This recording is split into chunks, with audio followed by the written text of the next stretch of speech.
शहर संकटात आहे तर दादांनी आता आलं पाहिजे. एक हाती सत्ता होती तुमची, इतका सुरुंग लागला. छेदिना निवाले आणि ते पण गणपती दूध पितो हा नेरेटिव्ह जे सेट करू शकतात ना, तो कोणताही नेरेटिव्ह सेट करू शकतो. दादांनी सांगितलेले दोन परिवार एकत्र आलेत, कार्यकर्ते एकत्र आलेत का? ते घर पुन्हा एकसंध होते याचा आनंद दोन्ही बाजूच्या कार्यकर्त्यांना होतो. तर ते सोडून का गेले हाच तर प्रश्न आहे ना. काहीच न करता मिळणार असेल तर मी सोपा पर्याय कधी पण, आता तुम्ही पुण्याला जाऊन येऊन करता, तुम्ही कुठला रस्ता निवडता जो सोपा रस्ता तो त्यांना सोपा वाटतो म्हणून तिथे गेले. ह्या हिंदुत्वाच्या मुद्द्यापुढे तुमचे हे मुद्दे टिकतील का? माझ्या घराला पाणी जर नाही आलं ना तर मला हिंदुत्व आणून पाणी नाही देणार.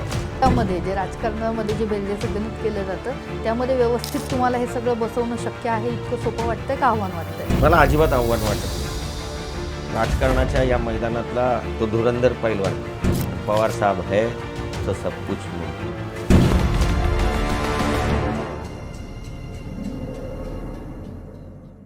ज्यांनी हे शहर वसवलं, हे शहर विकासाच्या मार्गावरती नेलं, अशा अजित पवारांच्या हातून 2017ला या महापालिकेची सत्ता थेट भाजपच्या ताब्यात गेली.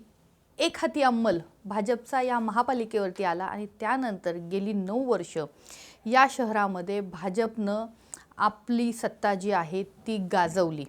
पण गेल्या 9 वर्षामध्ये या शहरामध्ये काय झालंय हे विरोधक बोलतायत, नागरिक बोलतायत, पण अजित पवार मात्र यावरती बोलले नव्हते. काल भोसरी विधानसभा मतदारसंघामध्ये अजित पवारांनी उमेदवारी अर्ज किंवा उमेदवारी जाहीर होण्यापूर्वी पहिली सभा घेतली आणि या सभेमध्ये सांगितलं की 2 परिवार एकत्र येत आहेत. इतकंच नाही तर भोसरी विधानसभा मतदारसंघामध्ये आणि या शहरामध्ये जे काही चाललंय त्यावरून इथल्या सत्ताधाऱ्यांना थेट जाब विचारला. अजित पवारांच्या कालच्या सभेनंतर दादा देर आए दुरुस्त आए अशी चर्चा सुरू झालेली आहे. नेमके दादा देर आए दुरुस्त आए असं झालंय का? दोन्ही राष्ट्रवादींच्या कार्यकर्त्यांचं खरंच मनोमिलन होईल का? आणि हे मनोमिलन झालं तर राष्ट्रवादीचे कार्यकर्ते भाजपला सत्तेपासून दूर ठेवतील का? अनेक प्रश्न आहेत. या प्रश्नांवरती चर्चा करणार आहोत अजित पवारांच्या राष्ट्रवादीचे मुख्य सरचिटणीस विनायक रणसुंबे यांच्याशी. अनेक वर्ष विनायक रणसुंबे हे शरद पवारांसोबत काम करत होते, त्यानंतर ते अजित पवारांसोबत गेले. वक्तृत्वावरती पकड असलेलं एक युवा नेतृत्व म्हणून त्यांच्याकडे पाहिलं जातं. त्यांच्या शैलीनं ते या शहराच्या कारभारावरती बोलत असतात. काल दादांनी सांगितलेले 2 परिवार एकत्र आलेत, कार्यकर्ते एकत्र आलेत का? जरी राजकारणाच्या माध्यमातून पक्षविभक्ती झाली असली तरी दादांच्या कार्यकर्त्यांची इच्छा होती साहेबांबरोबर राहिलं पाहिजे आणि साहेबांच्या कार्यकर्त्यांची इच्छा होती दादा आणि साहेबांनी एकत्र आलं पाहिजे. पाण्याचा प्रवाह एखाद्यामध्ये दगड लागला म्हणून 2 दिशेला गेला तर पुढे गेल्यावर पुन्हा एकत्र येतो, हा साधा सृष्टीचा सरळ नियम आहे. आणि त्या नियमाने साहेब आणि दादा शेवटी घर आहे, ते घर पुन्हा एकसंध होतं याचा आनंद दोन्ही बाजूच्या कार्यकर्त्यांना होतो. याचं रिफ्लेक्शन काय पाहायला मिळेल? पुरोगामी विचाराचा मतदार आणि साहेबांनी कसलेल्या या पिंपरी चिंचवडच्या मातीतला मतदार हा नक्की या सुखद मिलनानं एक दिलानं आणि एक जीवानं तुम्हाला उद्याच्या 15 तारखेला मतदान करतात. खरं तर अजून उमेदवार जाहीर व्हायच्यात. त्यापूर्वी दादांनी इथं सभा घेतली आणि तीही भोसरी विधानसभा मतदारसंघामध्ये. महेश लांडगे हे आत्ता त्या मतदारसंघाचं नेतृत्व करतात, भाजपचे आहेत, हिंदुत्वाचं चेहरा म्हणून ते पुढे आलेले आहेत. त्या मतदारसंघामध्ये सभा घेणं, तिथल्या कारवाईबद्दल बोलणं आणि जाब विचारणं, काय वाटतं? खऱ्या अर्थानं 28 तारीख दादांची आम्हाला संध्याकाळची वेळ माझ्या जशी लक्षात आली, मी स्वतः 1 नंबरमध्ये राहतो, तर आम्ही त्या पॅनलचं जबाबदारी खांद्यावर घेतल्याच्यानंतर 28 तारखेला आपल्याला नारळ फोडता येईल. आणि कोइन्सिडेंटली चिखली ही देहू आणि आळंदीच्या मध्ये असणारं टाळगाव आहे. तर जगद्गुरू संतश्रेष्ठ तुकाराम महाराजांनी आजपासून 350 वर्षापूर्वी चुकीच्या पद्धतीला आळा घातला किंवा परखडपणे लिहिलं. तो एक मेळ साधावा हा उदात्त हेतू. आणि काल शाकंभरी नवरात्र होती जिची सुरुवात काल झाली. आईला जागर माणूस संकटात असताना करतो आणि हे शहर संकटात आहे तर दादांनी आता आलं पाहिजे. ही कार्यकर्त्यांची इच्छा आम्ही पत्रांनी दिली आणि दादांनी 1 नंबरला, कारण आमचं 1 नंबरचं पॅनल ऑलरेडी 1 आणि 12चं तयार असल्यामुळं दादांनी दोन्ही ठिकाणी वेळ दिला आणि नारळ टाळगाव चिखलीमध्ये फोडला. आणि हे करत असताना जेव्हा दादा चिखलीत येतात त्याच्या 15 दिवस आधी तुम्हाला आठवत असेल दादा पुण्यात म्हणाले होते, पिंपरी चिंचवडसाठी मी सर्वस्व पणाला लागले. त्यात एक ओलावा आहे, त्यात हिरशिरी नाही. तुम्ही म्हणाल ओलावा कसा, तर तुम्हाला 91-92ला बॅकलॉग मागं फ्लॅशबॅकला पिक्चर न्यावा लागेल. अतिशय तरुण दादा पहिल्यांदा खासदार झाले. ही बारामती लोकसभा होती आणि या शहरानं त्यांना भरभरून प्रेम दिलं आणि दादांना खासदार म्हणून पाठवलं. त्या उपकाराची जाण त्या व्यक्तीच्या आजही डोक्यात आहे. 2002ला काँग्रेस आणि राष्ट्रवादी वेगळी लढल्यावर 32 काँग्रेस, एक शरद बोराडे होते जे माझ्या माहितीनुसार जनता दलाकडून निवडून आले, ते काँग्रेसला अटॅच झाले आणि 33-36 आमचं संख्याबळ झालं. पण स्वर्गीय रामकृष्ण मोरे त्यावेळी जिवंत होते आणि हयात असताना पुण्यात आणि पिंपरी चिंचवडला दोन्ही काँग्रेसनी महापौर करण्यासाठी एकत्र येऊन तो निर्णय घेतला. तेव्हापासून दादांनी आणि नेमकं 2003ला अकाली मोरे साहेब गेल्याच्यानंतर या शहरात पूर्ण लक्ष दादांनी घातलं. आणि तुम्हालाही आठवत असेल की मुंबई पुणा हायवेपासून विचार केला, मुंबई पुणा हायवेसुद्धा बारीक होता, प्रसंगी रोष आला व्यापाऱ्यांचा. पण या शहराला एक वेगळं स्वरूप दिलं पाहिजे ही भूमिका दादांनी ठेवली. साहेब दिल्लीत होते, दादा राज्यात होते आणि दादांनी छोट्या छोट्या गोष्टीकडे लक्ष देऊन या शहराचा एक वेगळ्या प्रकारे जो नावलौकिक करण्याचा प्रयत्न त्यांच्या 2 ते 17 या 15 वर्षाच्या कालखंडात केला. कारण दादांचं जे राजकारण सुरुवात झालं त्यावेळी पिंपरी चिंचवडला अण्णासाहेब मागरांचं लक्ष होतं, स्वर्गीय यशवंतराव चव्हाणांचं लक्ष होतं, पवारसाहेबांनी MIDC डेव्हलप केली. कारण एवढ्या मोठमोठ्या कंपन्या, मग ती टेल्को, बजाज आणि त्यांना सहाय्य असणाऱ्या अनेक छोट्या मोठ्या कंपन्या या शहरात उभ्या राहिल्या MIDCमुळे आणि MIDCमुळे बाहेरचे नागरिक आले. पण नागरिक येत असताना त्या काळी लोक पुण्यात राहायला पसंत करायचे आणि पिंपरी चिंचवडला कामापुरतं यायचं. पण दादांच्या डेव्हलपमेंटनंतर लोकांची पसंती तेवढीच पिंपरी चिंचवडला दिसून आली. त्यामुळे या शहराचा विकास झपाट्यानं 15 वर्ष झाला. तो झाला आणि दादांनी तो केला. हे भाजपवाले पण आता खासगीत का होईना मान्य करतील. पण नेमकं काय घडलं 2017ला? एक हाती सत्ता होती तुमची, मग नेमकं काय घडलं की 2017ला इतका सुरुंग लागला? 2017ला तुम्ही जर नीट विचार केला ना तर 2017 पूर्वी 3 वर्ष तुम्हाला मागं जावं लागतं. 2014ला लोकसभेच्या निवडणुका झाल्या आणि त्यावेळी अच्छे दिन आने वाले हे आठवतं का नाही तुम्हाला मला माहीत नाही. माझी धाकटी मुलगी 5 वर्षाची होती.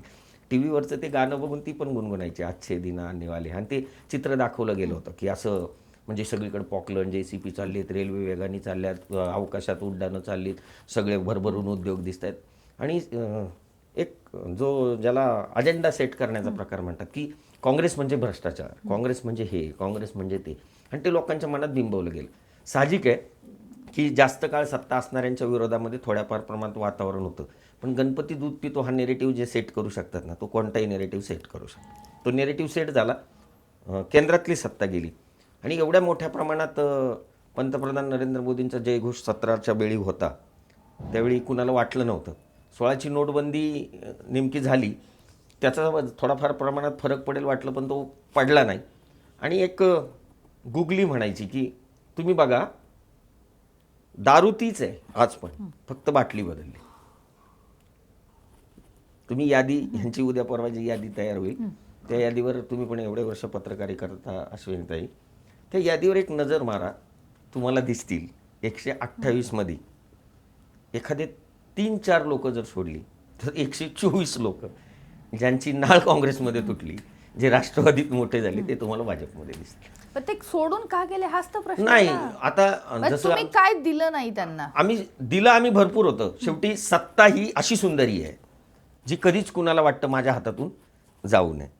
मग जाणाऱ्यांचं एक असतं की स्वतःचा जो 5 वर्षाचा सेटबॅक झालेला असतो, अँटी इन्कम्बन्सी तयार झालेली असते, मग ती त्या पक्षाच्या आणि एक नेरेटिव्ह सेट केला जातो. आता जसं परवा आमच्या योगेश भाईंनी सांगितलं की बोलवणाऱ्यांना सांगितलं गेलं की 2-2.5 हजार मतं तर तुमची मशीनमध्येच आहेत आणि बाकी तर काळजीच करू नका. आता सगळंच काही मला काहीच न करता मिळणार असेल तर मी सोपा पर्याय कधी पण, आता तुम्ही पुण्याला जाऊन येऊन करता, तुम्ही कुठला रस्ता निवडता जो सोपा रस्ता आहे तो त्यांना सोपा वाटतो म्हणून तिथं गेले.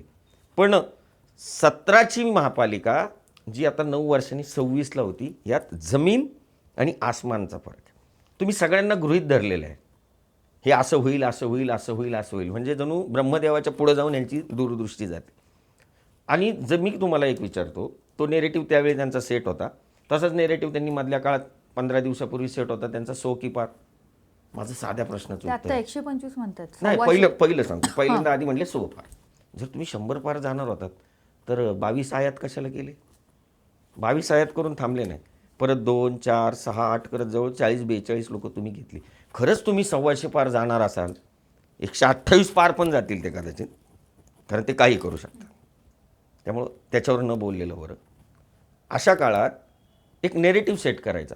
मी आज सांगतो, 400 पारचा नारा देऊन लोकसभेला घाम पुसायची वेळ आली. हे या सगळ्या लोकांनी पाहिलंय. महापालिकेला सुद्धा यांना घाम पुसायची वेळ येणार आहे, कारण जनतेला गृहीत धरलंय. पण तुम्ही इतक्या कमी वेळ तुमच्याकडे शिल्लक राहिलेली आहे, असं असताना तुम्हाला वाटत नाही तुम्ही अजून बॅकफूटवर आहात? काल तुम्ही सोबत असण्याची घोषणा केली, तुमच्याकडचं आउटगोईंग जे आहे ते अजून थांबत नाही आहे, आणि कुठले मुद्दे घेऊन, म्हणजे इतकं सगळं 9 वर्षामध्ये तुम्ही जे आरोप करताय, इतकं सगळं बाबा भ्रष्टाचार केला, अमुक केलं, तमुक केलं, आश्वासनं पाळली नाहीत, तुम्ही या 9 वर्षामध्ये रस्त्यावरती कुठे दिसलात, विरोधात कुठे दिसलात? नाही, वेळोवेळी आंदोलनं केली ना, नाही असं कुठं. वेळोवेळी ज्या त्या विचारधारेमध्ये राहून यांच्या विरोधात आवाज उठवण्याचा प्रयत्न केला. तुम्हाला आठवत असेल 2022ला अखंड राष्ट्रवादी होती, अजित गव्हाणे या शहराचे शहराध्यक्ष झाले, आणि मला वाटतं 8च दिवसात 10-15 हजार लोक रस्त्यावर घेऊन आपण चिंचवड स्टेशन ते महापालिकेवर, या भाजपच्या जशी सत्ता संपली 13 मार्च 2022ला, तर 13 मार्चच्या शेवटच्या जनरल बॉडीला त्यांचे नगरसेवक सुद्धा आले नव्हते. का? तर एवढा जनप्रक्षोभ रस्त्यावर उतरला होता. अजित गव्हाणे त्यावेळी शहराध्यक्ष होते. हे या शहरांनी पाहिलंय. म्हणजे आम्ही योग्य त्याचं समर्थन, अयोग्य त्याचं खंडन करतो. पण काल ज्या दादा भाषणामध्ये ज्या कुदळवाडीतल्या अतिक्रमण कारवाईबद्दल बोलले, ती कारवाई होत असताना तुम्ही आक्रमक झालेले, तुम्ही बोललात, तुम्ही काही प्रमाणात निदर्शनं केली, पण ज्या पद्धतीनं त्या प्रश्नावरती तुटून पडायला पाहिजे होतं, ज्या पद्धतीनं तिथल्या लोकांच्या सोबत उभं राहायला पाहिजे होतं, तिथे तुम्ही दिसला नाहीत. आम्ही लोकांसोबत उभं राहण्याचा मनापासून प्रयत्न केला, पण जिसकी लाठी उसकी भैंस हा नियम आहे. शेवटी ज्यांना घडवायचं होतं त्यांनी घडवून ठेवलं. वाचवण्याचा प्रयत्न केला, आम्ही करण्याचा प्रयत्न केला, पण सगळे सोपस्कार कागदावरचे पूर्ण झाल्याच्या नंतर तुम्हाला पण माहिती काही करता येत नाही. आणि अजून एक नियम आहे जो बघा निवडणुकीच्या माध्यमातून तुम्हाला दिसेल. अशा प्रकारे अनधिकृत ह्या अडथळ्यांना कारवाईला जर सामोरं गेलं तर लोकप्रतिनिधींना निवडणूक सुद्धा लढता येणार नाही. कायदाच सांगतो. वाचवायला कसं जाणार? दिसत होता आक्रोश. मग ही सोयीस्कर भूमिका नाही? ही सोयीस्कर भूमिका कशी म्हणता येईल? त्यांनी जे दाखवण्याचा प्रयत्न केला, व्यक्तिगत मी तुम्हाला सांगतो, अनेक भाजप विचारांच्या लोकांच्या सुद्धा इंडस्ट्री त्यात होत्या. ती लोक आज सुद्धा रडत आहेत. बरं, मी तुम्हाला म्हणतो की आता त्या प्रिमायसेसच्या 4-5 किलोमीटरच्या अंतरावर काही लोकांच्या भाड्याच्या खोल्या होत्या, ज्याच्यामध्ये तिथं कामाला जाणारा कामगार 2-3 हजाराच्या भाड्याच्या खोलीत राहत होता. खोल्यांच्या खोल्या वसाड झाल्या, म्हणजे त्यांचा उद्योग गेला. काही लोक टेम्पोनी त्या ठिकाणी स्क्रॅप बीप उचलायचं काम करायचे. ते टेम्पोधारक होते आजूबाजूला राहणारे, त्यांचा धंदा व्यवसाय बसला. नुसता स्क्रॅपवर कारवाई नाही झाली, तर स्मॉल स्केल इंडस्ट्री त्याच्यामध्ये उद्ध्वस्त झाली. काही कार्यकर्ते रडताना बोलतात लिटरली, साहेब आमची चूक झाली की आम्ही चुकीच्या विचारधारेच्या मागं आजपर्यंत जात होतो, शेवटी आमच्या पोटाचाही विचार केला गेला नाही. आणि हे मी बोलण्यापेक्षा तुम्हाला ह्या कुदळवाडीचा इम्पॅक्ट त्या प्रिमायसेसच्या 9 ते 10 किलोमीटरच्या सराउंडिंगमध्ये मताच्या रूपाने दिसेल. कारण दुखावलेले आत्मे तिथं राहिलाच होते नाही, त्यांचे कारखाने होते का नाही, त्यांचं स्क्रॅपचं दुकान होतं का नाही, पण त्या झोनवर डिपेंड असणारा झोन हा 8-9 किलोमीटरच्या प्रिमायसेसमध्ये होता. मग साधी एखाद्याची चहाची टपरी होती, कुणाचं हॉटेल होतं, कुणाचा छोटा रिक्षा होता, कुणाचा टेम्पो होता, कुणाचा 407 होता. उद्ध्वस्त झालेल्यांची यादी काढली तर त्या जागेवर मी म्हणतो 20-30 हजार लोकांचं झालं असेल. तो जो हिंदुत्वाचा सगळा मुद्दा आहे, म्हणजे काल परवाच ते म्हणाले की इथल्या मशिदी ज्या आहेत त्या सगळ्या भुईसपाट केल्या पाहिजेत आणि त्याच्या खाली उत्खनन केलं पाहिजे. ह्या हिंदुत्वाच्या मुद्द्यापुढे तुमचे हे मुद्दे टिकतील का? एक आहे, ही देशाची निवडणूक नाही. या देशाला घटनेनं संविधानावर हा देश चालतो आणि जनता संविधानाला मानते. जनता संविधानाला मानते, कारण संविधान सोडून चालत नाही. कार्ल मार्क्स म्हणाला होता की जनतेच्या तोंडात धर्म नावाची आफूची गोळी टाकली की तो समाज बधीर होतो. पण आजचा समाज, जी तुम्ही झेन एक्स काय म्हणता, ती नवीन पिढी, हां, तर ह्या पिढी एवढ्या स्मार्ट आहेत. आज 3 वर्षाचं पोरगं मोबाईलवर खेळतं. त्यामुळं पूर्वी कसं होतं, मधला काळ असा होता की त्यांच्याकडून जर एखादं काही गोष्ट आली तर ती ब्लाइंडली फॉलो केली जायची. पण काळ बदलत गेला, लोक प्रत्येक गोष्टीची आता सत्यता पडताळायला लागले की ह्याची दुसरी बाजू काय असू शकते. त्यामुळं मला नाही वाटत, म्हणजे वैयक्तिगत मला, कारण गल्लीत माझ्या घराला पाणी जर नाही आलं ना तर मला हिंदुत्व आणून पाणी नाही देणार. जो माझा लोकलचा चेहरा आहे ना त्याला मी फोन करणार, दादा पाणी नाही आलं. माझं जर त्या ठिकाणी ड्रेनेज चोक झालं ना तर हिंदुत्वाचा मुद्दा तिथं काही कामाला येत नाही. माझ्या घरातला कचरा नाही ना उचलला गेला तर तिथं हिंदुत्वाचा मुद्दा कामाला येत नाही. माझ्या घरातल्या पोराला रोजगार पाहिजे असेल ना तर हिंदुत्वाचा मुद्दा कामाला येत नाही. वायसीएमला ॲडमिट करायचं ना नेऊन, तिथं माझ्या हाकेला धावणारा कोण आहे हा मुद्दा आहे. त्यामुळे ग्राउंडवर काम करणारा कार्यकर्ता, शेवटी आमदारकीपर्यंत पण मी म्हणतो कदाचित पक्ष बघून त्यांचा तो अजेंडा बघून मतदान होईल, पण त्याच्या खाली आल्यावर माझ्या मदतीला कोण येईल, तो लवकर पण कोण त्यासाठी तुम्ही लोकांपर्यंत पोहोचणं गरजेचं आहे ना. तुम्ही आहात, माझं काय म्हणणं माझं आहे काय की म्हणणं तुम्ही आहे, गेल्या लोकांमध्ये 9 कुठे आहात? वर्षात लोक होरपळली. कारण अजितदादांच्या कालखंडात एक फरक होता, निवडून गेलेल्या नगरसेवकांचं जर चुकीचं वर्तन चाललं ना त्याला कान धरून विचारणारा दादा होता. दादाचा जरब जेवढा प्रशासनावर होता ना तेवढा नगरसेवकांवर पण होता. आता मुक्त छंदपणे दादाबरोबर करता काहीच येत नाही ह्या भीतीने सुद्धा काही लोक निघून गेली ना. आता दादाची सत्ता जरी आली अजितदादाची तर आपल्याला मुक्त छंदपणे काही करताच येणार नाही. आता दादा म्हणजे छडी घेतलेला मास्तर आहे. तो प्रशासनाच्या समोर सुद्धा तेवढाच कडक राहतो आणि नगरसेवकांच्या समोर सुद्धा. अधिकाऱ्यांनी जर सांगितलं हा नगरसेवक चुकीच्या पद्धतीने आमच्याकडे असं असं कर म्हणतोय, दादा त्याला सुद्धा बोलून जाब विचारतात. आणि सर्वसामान्य माणसांनी जरी दादाला पत्र लिहून पाठवलं त्याची सुद्धा दखल अजितदादा घेतात. कारण दादा काल पण भाषणात तुम्ही ऐकलं असेल की या मातीशी ही माझी बारामती माझी जन्मभूमी आणि ही माझी कर्मभूमी.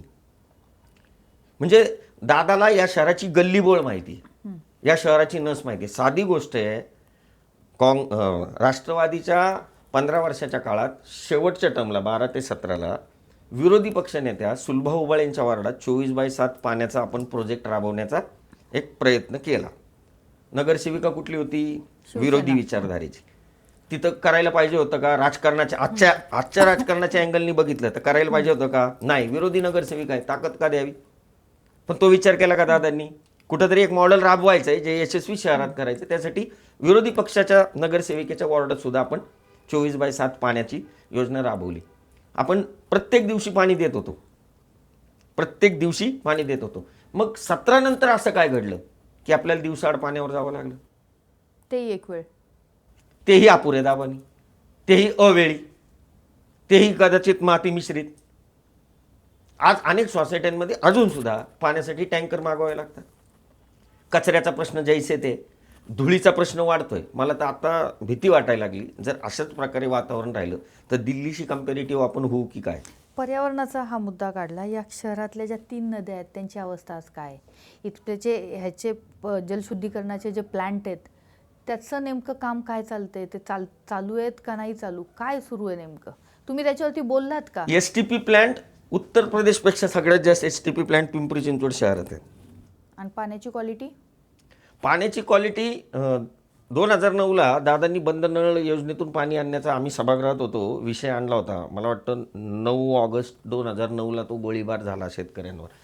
खऱ्या अर्थानं दादांचं त्याच्यामागची भूमिका काय होती की जे नदी पात्रातून सोडलं जाणारं पाणी आहे त्याच्यामध्ये आपल्याला 6.5 TMC पवना धरणातून पाणी उचलण्याचा अधिकार आहे. तर आपलं 1 TMC पाणी वाया जातं. जर बंद नळातून आलं तर 1 TMC अधिकचं पाणी, म्हणजे शहराची 2.5 महिन्याची तहान भागू शकते. हा दादाचा उदात्त हेतू होता, पण त्याचा विपर्यास केला गेला. आज पण म्हणजे भाजपमध्ये कुणी सुद्धा छातीठोकपणे सांगावं की बंद नळ योजना आम्ही बंद केली, कोणच म्हणत नाही. मला काय म्हणायचं आहे, शहराचं हित कुठं दडलंय ना हे बघितलं पाहिजे. या महापालिकेमध्ये त्या 15 वर्षात होणारी कामं लोकांना दिसून आली, पण या 8 वर्षात, या 9 वर्षात झालेली कामं लोकांना दिसलेली नाहीत. फक्त खर्च आणि अंदाजपत्रक एवढंच दिसतं. मेट्रो आली शहरामध्ये? नाही, मेट्रो जरी आली त्याला केंद्र राज्य सगळ्यांचा निधी आहे, महापालिकेचा एकट्याचा नाही.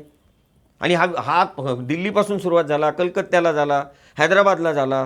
रस्ते चांगले झाले? रस्ते कुठं चांगले झाले?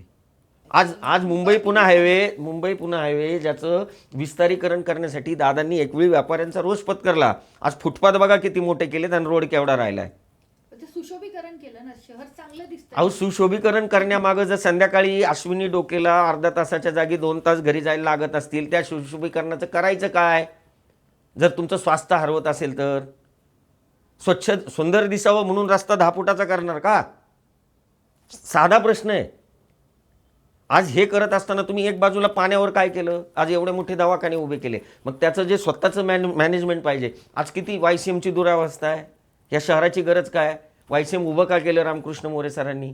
की हे शहर कामगारांचं आहे, मध्यमवर्गीयांचं आहे, गरिबांचं आहे. त्यांना सहज, सुंदर आणि अतिशय अल्प दरामध्ये त्या ठिकाणी उपचार मिळाले पाहिजे. अनेक उपचाराचे डॉक्टरसुद्धा आज YCMकडे नाहीत. ह्याच्यावर लक्ष कोण देतंय का? अजित दादांच्या काळामध्ये डॉक्टर लोकांची आयुक्तांना बरोबर घेऊन मिटिंग घ्यायची, चांगल्यात चांगला डॉक्टर रिक्रूट व्हायला पाहिजे आणि लोकांना सुविधा मिळाली पाहिजे, अशी भूमिका घेणारे दादा होते. आज आपल्याकडे दवाखाने वाढले, पण सगळं म्हणजे जे काय आहे ठेकेदारी पद्धतीचीच लोक आहेत, एव्हा डॉक्टरपासून त्या वॉर्ड बॉयपर्यंत. मग आपण आपली आस्थापना भरली का? ब दर्जाची आपण महापालिका झालो, आपलं रोस्टर बदललं. भरतीवर काय आपण यांनी उपाययोजना केल्या? कारण महापालिकेच्या पेरोलवर असणारा कर्मचारी बांधील असतो जनतेच्या सेवेसाठी, तो घाबरत असतो सेवेसाठी. ठेकेदाराच्या लोकांना त्या प्रकारची भीती नसते, त्यामुळे सेवेची क्वालिटीसुद्धा या शहरातली खाली गेली. ह्याच्यावर कोण बोलत नाही. अनेक प्रश्न आहेत, अनेक मुद्दे आहेत तुमच्याकडे, तुम्ही पोटतिडकीनं ते मांडताय.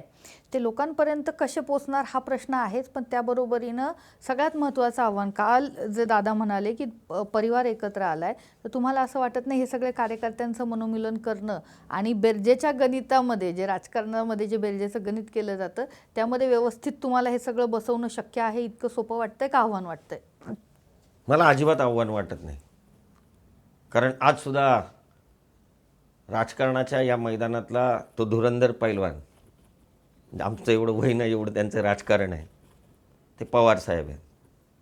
आणि पवार साहेब है तो सब कुछ मुमकिन है. लोक मोदी हे तो मुमकिन आहे म्हणतात. मला नाही वाटत. मोदीसुद्धा ज्यांच्यासमोर झुकतात ते पवार साहेब आहेत. आणि हे तुम्ही डोळ्यांनी बघितलं. साहेबांच्या वाढदिवसाला माझा गुरु कोण? मोदी साहेब काय म्हणाले? माझा गुरु कोण? पवार साहेब. बारामतीत भाषण तुम्ही काढून बघा. मोदी साहेबांनी मान्य केलं माझा गुरु शरद पवार आहेत. मग मी जर म्हटलं शरद पवार साहेब हे तो मुमकिन आहे, म्हणजे गुरुच मोठा ना, शिष्य मोठा का गुरु? भाजपने 125 पारचा नारा दिलाय. दोन्ही राष्ट्रवादी एकत्र आल्यानंतर तुम्ही कितीचा नारा द्याल? मी तुम्हाला सांगतो, या नगरीचा महापौर 16 तारखेला पिंपरी चिंचवड शहराचा अजितदादांच्या घड्याळ, राष्ट्रवादीचा आणि साहेबांच्या कार्यकर्त्यांच्या मनोमिलनाचा असेल. तर हे होते विनायक रणसुंभे. त्यांची शैली तुम्ही सगळ्यांनी ऐकली असेल. पोटतिडकीनं प्रश्न मांडलेत. एक विश्वास त्यांनी व्यक्त केला आहे की या शहराचा महापौर जो आहे तो राष्ट्रवादीचा असेल, दोन्ही राष्ट्रवादींचा असेल. आकडा किती ते त्यांनी सांगितलेलं नाही आहे. आकडा ह्याच्यासाठी नाही सांगितला की नेहमी बेडकानं बैल होण्याचा प्रयत्न करू नये, एवढं फुगायचं नसतं कधी. आणि आपल्याला लहानपणापासून शिकवलं आहे अश्विनीताई, गर्वाचं घर खाली. लोकांना जास्त गर्व केलेला आवडत नाही. डोळे जमिनीला लावून चाललं तर माणूस ठेचाळत नाही, आणि ती नीती आम्ही साहेब आणि दादांकडून शिकलेलं आहे. आपण ऐकलेलं आहे सगळं. 16 तारखेला हे सगळं चित्र स्पष्ट होईल. अधूनमधून सुद्धा आम्ही या सगळ्या नेमकं काय चाललंय, तुमचं काय चाललेलं आहे, सत्ताधाऱ्यांमध्ये आत्ता ज्यांच्या हातात सत्ता होती त्यांचं काय चाललेलं आहे आणि एकूणच शहरामधले लोकांचं काय चाललेलं आहे याच्यावरती असंच गप्पा मारत राहू. पाहत राहा आसपास.